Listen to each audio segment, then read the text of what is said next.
ever wanted to win an argument? Like every single time? Well, you've come to the right place. Today, we're diving into the art of persuasive writing. Think of this as your mission guide, a simple blueprint for building arguments that can actually change minds. Okay, so let's start with the basics. What does it even mean to persuade? At its heart, it's pretty simple. It's all about convincing someone to see things your way. It's not about magic tricks, it's a skill. And it's really just a fancy word for convince. That's our mission today. But hold on, before you even think about writing a single word, you gotta remember, every single successful mission starts with a rock-solid plan. Persuasive writing is no different.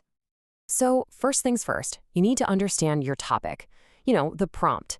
It could be anything, right? Like, is the city better than the country? Should we just ban homework altogether? Your first move, and this is crucial, is to pick a side and stick to it. That's the foundation for everything that comes next. Now get this, the single most important part of this whole process takes just 5 minutes. Yep, that's it. You absolutely have to spend 5 minutes planning before you write.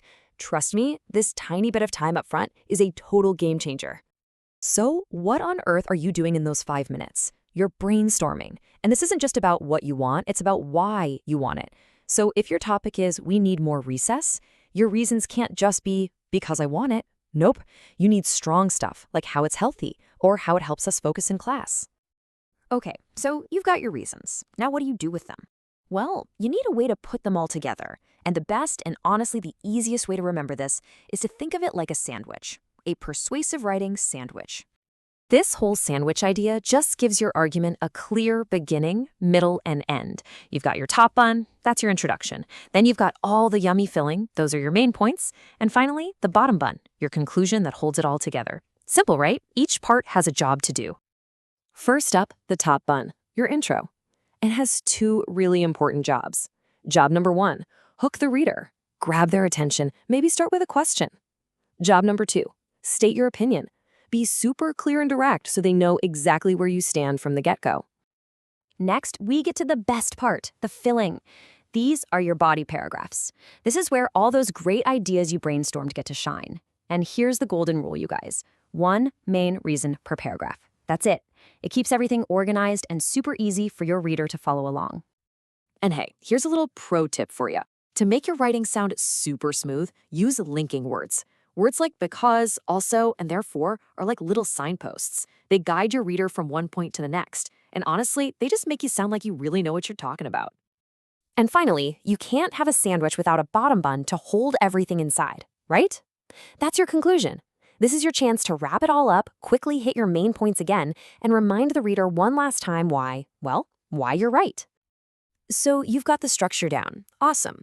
But now it's time to level up. Let's add some secret weapons to your writing toolbox. Little tricks that will make your arguments pretty much unstoppable. A good structure is the foundation, for sure. But to be really, truly convincing, you're going to need a little extra firepower. So, you ready? Let's do this. We're going to look at 3 super simple but incredibly effective techniques. I promise these will instantly make your writing more powerful. Weapon number 1 is all about confidence. I call these bossy words.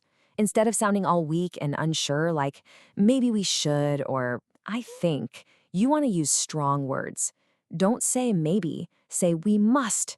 Don't say I think, say it is certainly. See the difference? It shows you believe in what you're saying. Okay, next up, rhetorical questions. These are kind of like a cool mind trick. You ask a question, but you're not actually looking for an answer. You're trying to make the reader think and get them to agree with you without even realizing it. A question like, do you want to be bored forever? Makes them automatically think, well, no, of course not. And our third secret weapon is all about your word choice. Why use a plain old word like good when you could use excellent or fantastic? Why say something is bad when you can say it's terrible or awful? Using bigger, more powerful words adds so much more punch and emotion to your writing. All right, your mission is almost complete. You've planned your attack, you've built your argument sandwich, you've even armed it with secret weapons. But every great piece of work needs one final look over, the final polish. And guess what? Just like we started with 5 minutes of planning, we're going to end with 5 minutes of proofreading. Seriously, do not skip this step. This little check at the end is often what separates a good argument from a truly great one. So what are you looking for? It's a quick, easy checklist. Scan for spelling mistakes. Check your punctuation. Do all your sentences have a capital letter and a full stop? And finally, just make sure your ideas are nicely separated into paragraphs. These little things make a huge difference in how professional you sound. And that's it. You have the entire blueprint: the 5-minute plan, the persuasive sandwich, the secret weapons, and the final polish.